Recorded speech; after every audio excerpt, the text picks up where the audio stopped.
सीताराम जी, श्री हरिवंश महाराज श्री, आपके चरणों में कोटि कोटि वंदन महाराज श्री। आपकी अहेतु की कृपा से श्री वृंदावन धाम में एक कुटी बनाई है।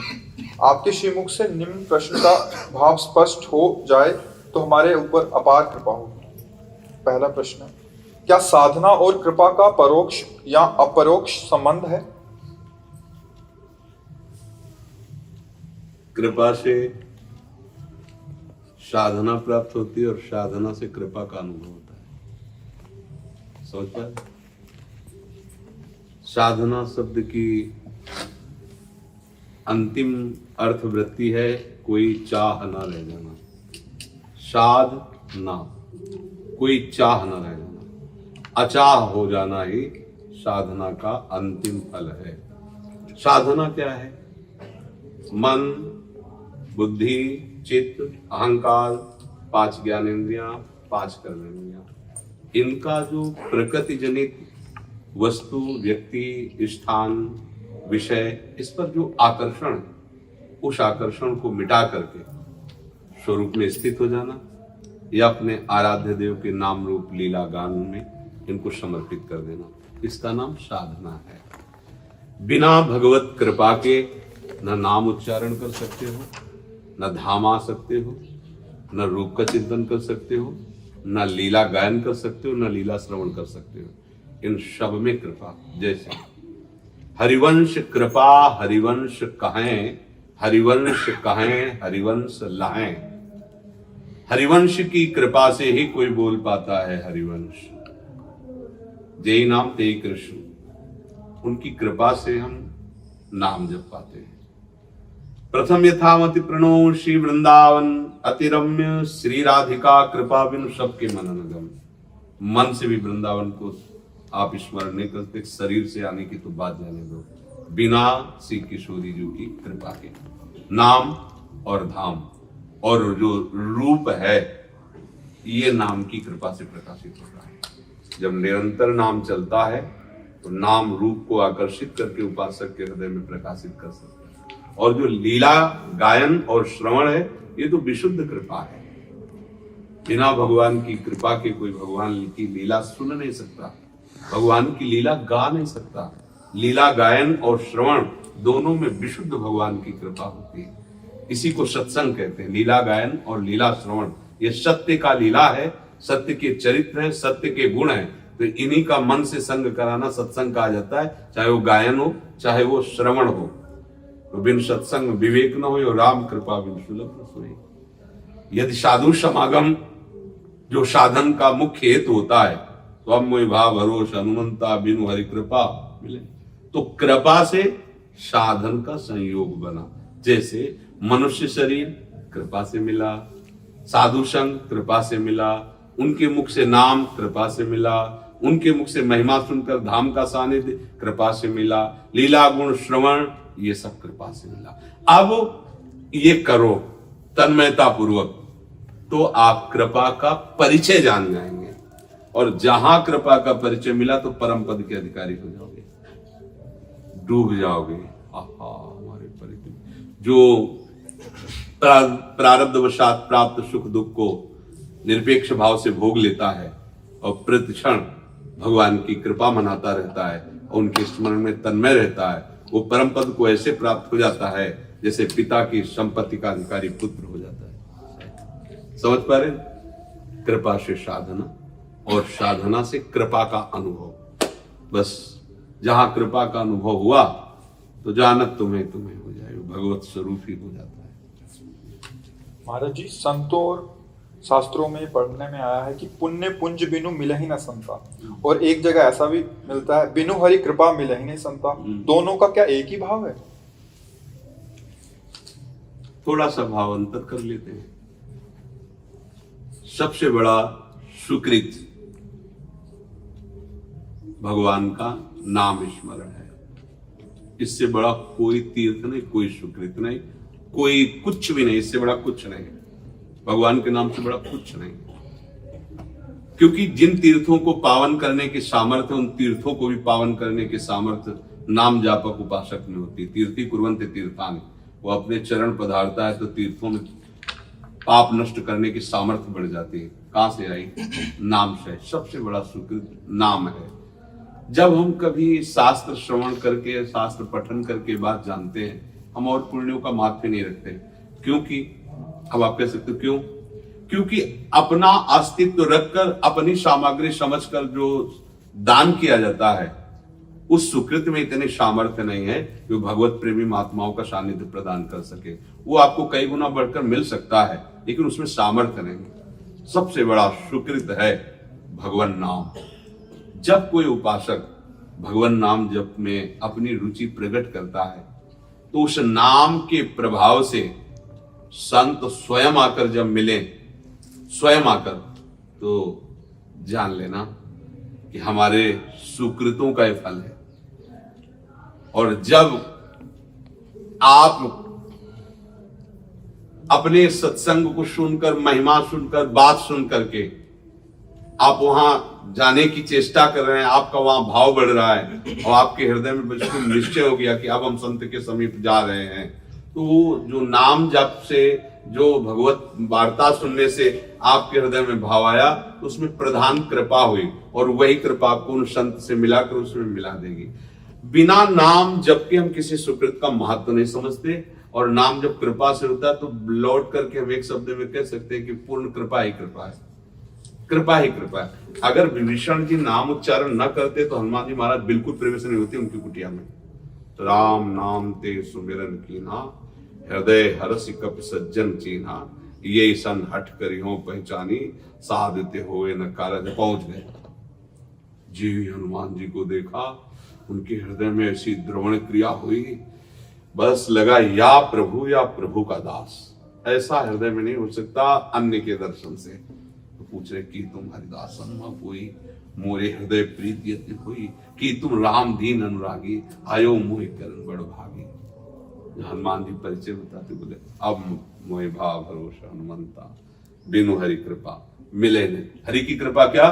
नाम। अगर नाम ना चला होता, अब आप उसे सुकृत कह लें या हरि की कृपा कह लें, सबसे बड़ा पुण्य नाम है। अगर नाम नहीं तो और हम किसी पुण्य का महत्व नहीं समझते हैं, क्योंकि प्राकृतिक पदार्थों को जो आपके पास दिया गया है वो तो भगवत सेवा सामग्री है।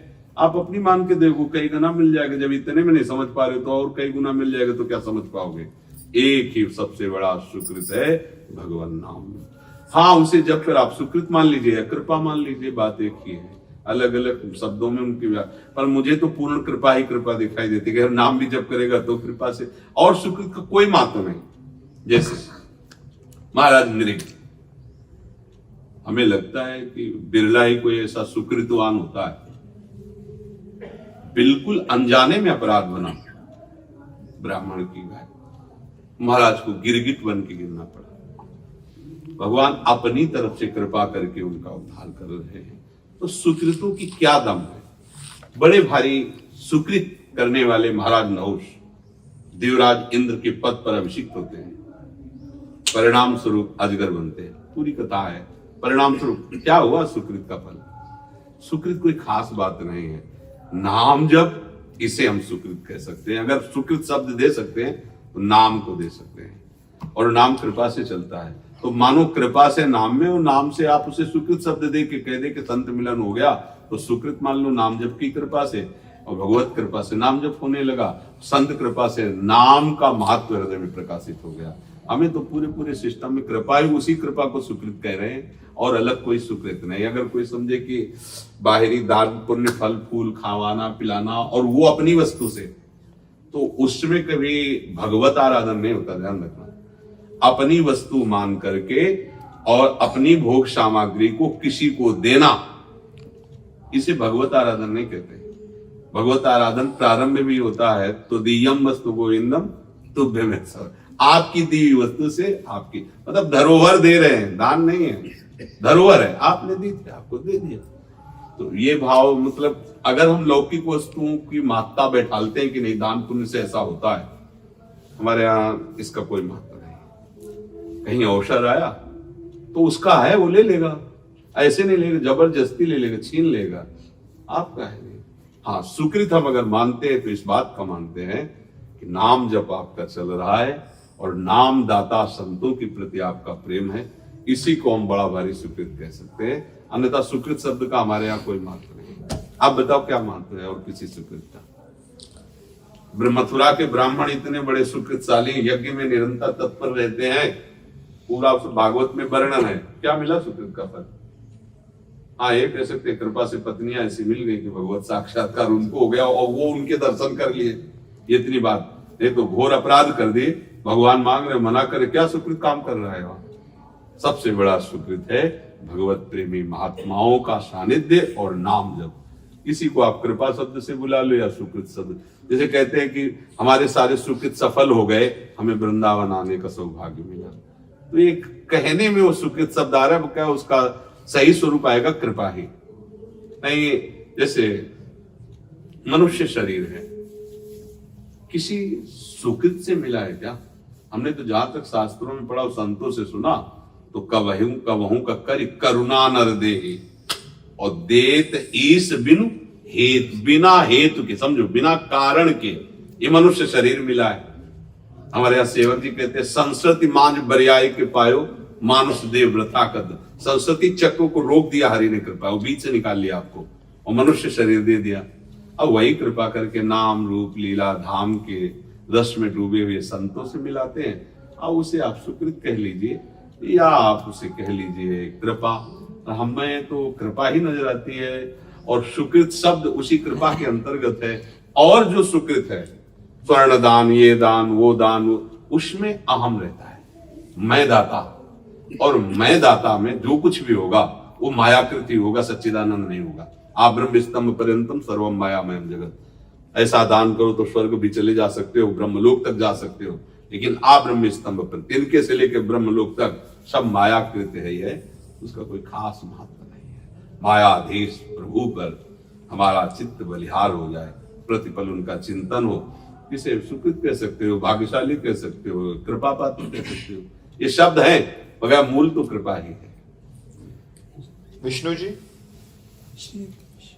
श्री हरिवंश गुरुदेव, जब वृंदावन आते हैं तब भक्ति का एक नवीन उत्साह मिलता है, परंतु वृंदावन के बाहर जाने के बाद कुसंग से प्रभावित हो जाते हैं और भक्ति का उत्साह ही चला जाता है। गुरुदेव, ऐसा क्या करें कि उत्साह हमेशा बना रहे और हमारी भक्ति परिपक्व? तो वृंदावन का चिंतन करते हो।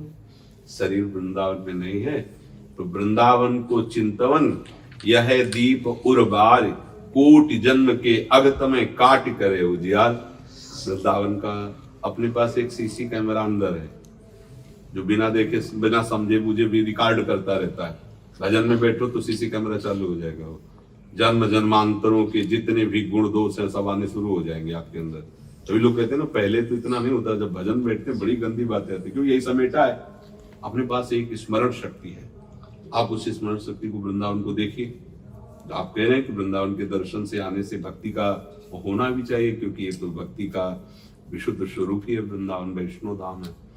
अगर हम इसका चिंतन बाहर रोज करें, कुछ मिनट ऐसे वृंदावन गए, संत भगवान को प्रणाम किया, फिर ठाकुर जी के दर्शन किए, फिर यमुना जी आचमन किया, फिर वृंदावन की परिक्रमा, अगर ऐसे रोज करते रहोगे तो ये दोष नहीं आएगा कि किसी के संग के प्रभाव से आपकी भक्ति नष्ट हो जाए। वृंदावन को चिंतवन, यह दीप उर्बार कोटि जन्म के अग समय काटी करे उजियार।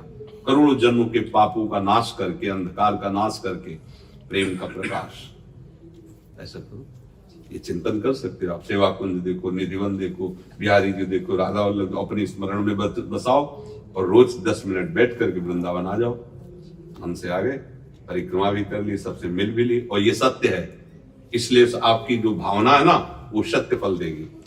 आपका 10 मिनट का चिंतन रोज वृंदावन का आपको बचा लेगा, कुसंग से बचा लेगा और आपको भगवत मार्ग में पुष्ट कर देगा।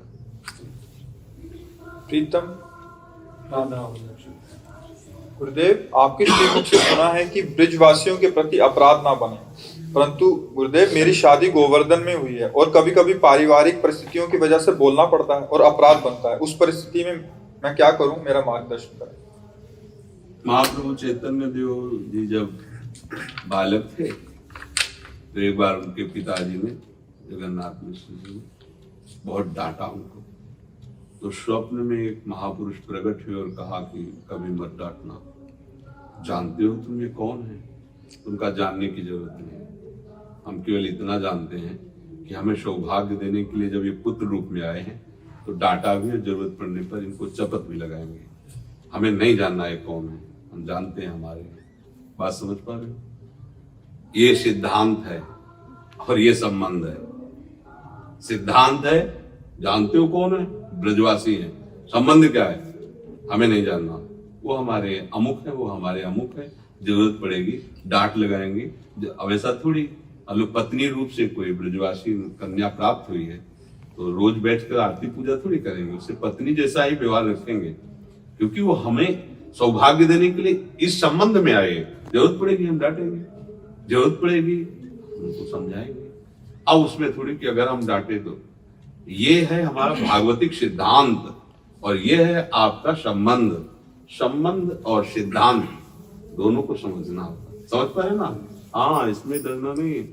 जरूरत पड़ेगी तो डांट लगेगी, जरूरत पड़ेगी तो हम प्यार से बात करेंगे, जरूरत पड़ेगी तो शासन से भी बात करेंगे, क्योंकि हमें भगवान ने ये संबंध दिया है।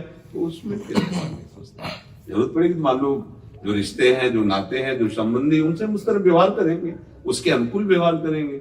अब उसमें वहां वो सिद्धांत नहीं चल सकता। भागवतिक सिद्धांत को हम संबंध सिद्धांत में पूरा नहीं उतार सकते। जैसे भागवतिक सिद्धांत है, सब में प्रभु है, देखो, ठीक है, बहन है, बेटी है, माँ है, पत्नी है, हम सब में प्रभु मानेंगे, लेकिन संबंध व्यवहार में बहुत जमीन आसमान का अंतर है नहीं? सिद्धांत है ब्रजवासी भगवत स्वरूप है, वो हमारी पत्नी है, वो हमारे बेटा है, वो हमारे रिश्तेदार है, हमारे नातेदार, उसमें डरना नहीं। उसमें जो व्यवहार है सम्यक रूप से किया जाए। समझ रहे? ठीक है। दीपक जी, श्री हरिवंश। श्री हरिवंश। राधे राधे महाराज श्री। गुरुदेव, मैं फौज में नौकरी करता हूँ। गुरुदेव, मेरा मन बहुत विचलित है। ईमानदारी से जीवन में काम किया है प्रभु, लेकिन जीवन में ऐसी परिस्थिति आई कि अंदर से हिला दिया।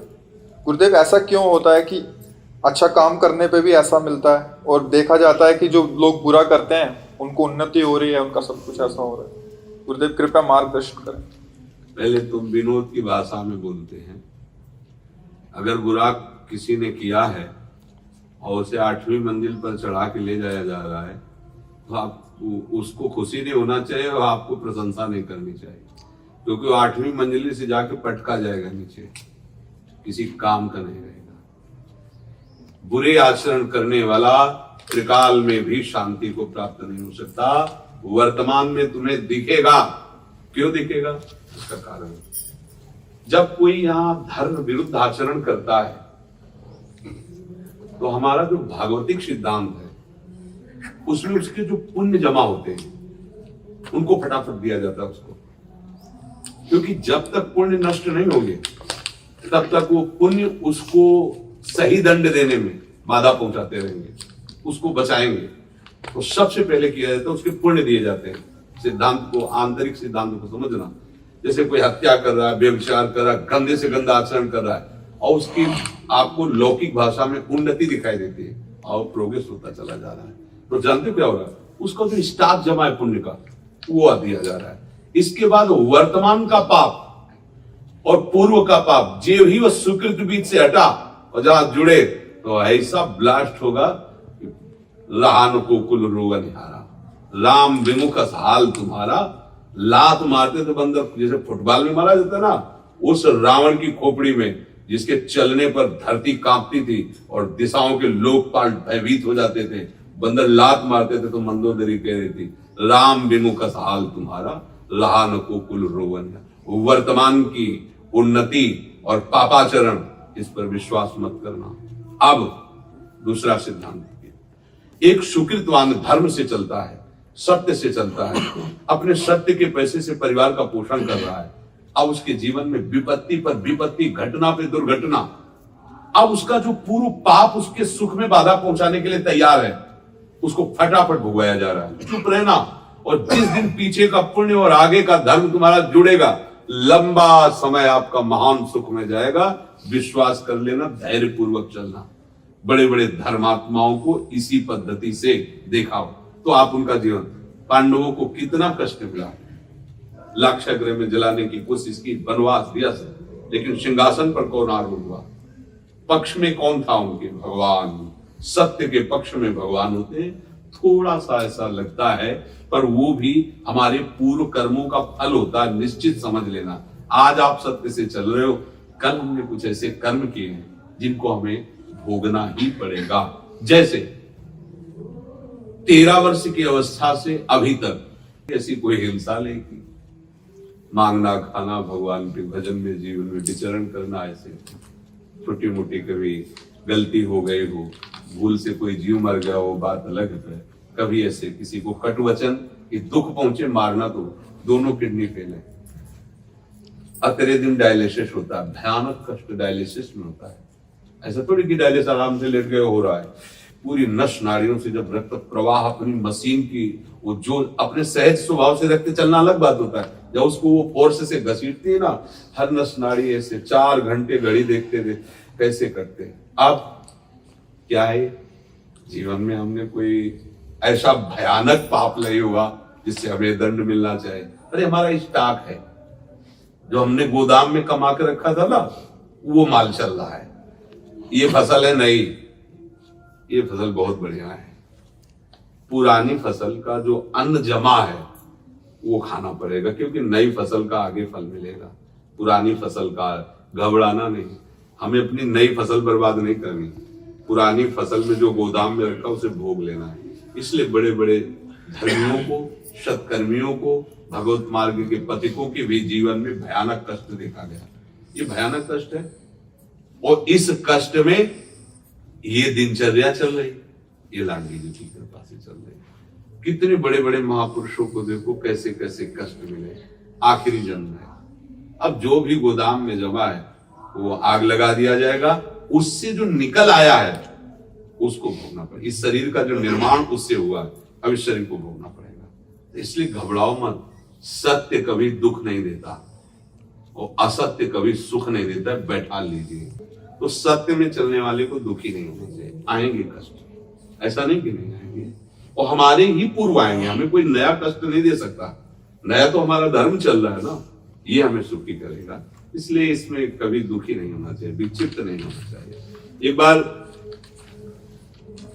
2 मित्र थे पढ़ाई में, एक ने गांजा पीना, शराब पीना, गंदे लोगों का संग, धीरे धीरे बेविचार गंदे आचरणों में, वैश्यागमन, अब धन चाहिए तो चोरी, डकैती, हिंसा, वो उधर चला गया। और इसे साधु संग मिला, गंगा स्नान करना, नाम जप करना, पाठ करना, धर्म से कमाना खाना, ऐसे चला। वो कार से चलता और इसके साइकिल भी नसीब नहीं, पैदल गंगा जी जाता नहा के। एक दिन ऐसा हुआ कि नंगे पैर गंगा स्नान करके आ रहा था, इतना बड़ा बमूल का कांटा पूरा, वो ऐसे बैठा, वो बगल से कार से निकला, उतरा, कहा तुम्हारे भगवान ने तेरे को क्या दिया? कह रहा हूं अब भी मान जाए, गंगा नहाना है, सब दुनिया का ये सब नाटक है, बैठ कार में हमारे साथ और देख हमारे नक्शे कितने चलते हैं। तो कहा नहीं तुम जाओ, वो ऐसा कह के चला गया। अंदर से रोने लगा, क्या प्रभु आपके मार्ग में चलने पर यही हालत होती है? गंदा आचरण करता, मैं जानता हूं मेरा दोस्त है, गंदे से गंदे आचरण, एसी कार में घूम रहा है, और या आपके लिए गंगा नहाते नंगे पैर, तो उसमें भी कांटा लग गया, चलने लायक नहीं रखा। उसी समय ब्राह्मण के रूप में भगवान आए, आज अच्छा बच्चा कांटा लग गया तुम्हारा, कांटा तो तुम शोकित क्यों हो? तो उसने यही प्रश्न किया। तो उनका बच्चा हमें ज्योतिष का ज्ञान है, भगवान ही थे ना। बोले इसने पूर्व जन्म में ऐसे पुण्य किए थे कि इस जन्म में इसे चक्रवर्ती सम्राट बनना था तुम्हारे दोस्त को, और तुमने ऐसे पाप किए थे कि तुम्हें सूली की सजा मिलनी थी। तो तुम्हारे गंगा स्नान और भजन साधन के फल से तुम्हारा पाप नष्ट होकर बमूल के कांटे में निकल गया, और इसका चक्रवर्ती सम्राट का जो पुण्य था सब क्षय होकर के ये इतने पे आ गया है। अब जो वर्तमान में पाप कर रहा है इसका सर्वनाश हो जाएगा। तुम जो वर्तमान में गंगा नहा के पुण्य कर रहे हो ना, उत्तम लोगों को प्राप्त होगे, भगवान को प्राप्त होगे, मेरी बात मान लो। उसका संशय दूर हो गया। तो ये बात समझो, ये केवल दृष्टांत नहीं, ये जीवन की सत्य बातें हैं। धर्मात्मा पुरुष दुखी देखे जाते हैं। सत्य में चलने वालों को जिस डिपार्टमेंट में भी होगा उसको नीचा दिखाया जाता है, और ज्यादा सत्य पे चलेगा तो सस्पेंड भी कर दिया जाएगा। जाओ घर बैठो, आधी पेंशन में दियो, तुम्हारी जरूरत नहीं, असत्य की जरूरत नहीं है, ऐसा भी हो सकता है। लेकिन चुप रहो, धर्म से चलते रहो। एक दिन ऐसा आएगा कि आप खुद कहोगे कि सत्य पे ही चलना चाहिए, और असत्य पे चलने वाला एक दिन खुद रो के कहेगा कि मैंने अपने हाथों से अपना नाश कर लिया। पक्का जाते जाते वो बोल के जाएगा, यहां से एक बार वो जरूर बोलेगा कि मैंने गलती की, मैं इसी काबिल हूं। पक्का समझो, कर्म जब ऊपर सवार हो जाता है तो तुम्हारे ही हाथ से तुम्हारा सर्वनाश करा देगा। समय का इंतजार करो। इसलिए कभी घबराना, सत्य पे चलने वाले को कभी नहीं घबराना चाहिए। भक्ति जी। श्री हरिवंश। श्री राधा माधव सरकार की जय। पूज्य महाराज जी के चरणों में प्रणाम। महाराज श्री, पूज्य भाई जी और बाबा जी की शरणागत हूँ। कांता भाव से राधे श्याम का जप करती हूँ। पूरी दिनचर्या हित पद्धति से ही होती है। चतुरासी जी का गायन, राधा सुधानिधि जी अष्टयाम सेवा, प्रिया प्रीतम की। क्या हित पद्धति से होते हुए भी कांता भाव की प्राप्ति होगी, भाव पुष्ट होगा? बिल्कुल। जो हमारे अंदर पावर जा रहा है ना, तो उसको जिधर खर्चा करना चाहेंगे उधर वो पावर काम में आएगा। इसका प्रश्न है। हाँ, भागवतिक भाव है ना, तो ये सब महा पावर है। नाम है, अष्टयाम सेवा है, चतुरासी जी। आप भावना करोगे ना, तो आपके ही भाव की पुष्टि होगी, कि आपके ही भाव को प्रदान करेगा, इसमें अन्यथा नहीं। महाराज जी, क्या आप अपने मुख से मुझे राधे श्याम नाम का जप दे सकते हैं? जरूर। हम तो राधा वल्लभ जपते, पर आप कहते तो राधे श्याम राधे श्याम राधे श्याम रटी। आयुषी। राधा वल्लभ श्री हरिवंश। गुरुदेव भगवान के चरणों में प्रणाम। महाराज जी, मैं श्री हरिवंश नाम का जप करती हूँ और लड्डू गोपाल की सेवा करती हूँ और चतुरासी जी का 12 पद पाठ करती हूँ। हाँ, अभी करते रहो, बच्चे हो, करते रहो। इसको कोई भाव सिद्धि थोड़ी कहते हैं।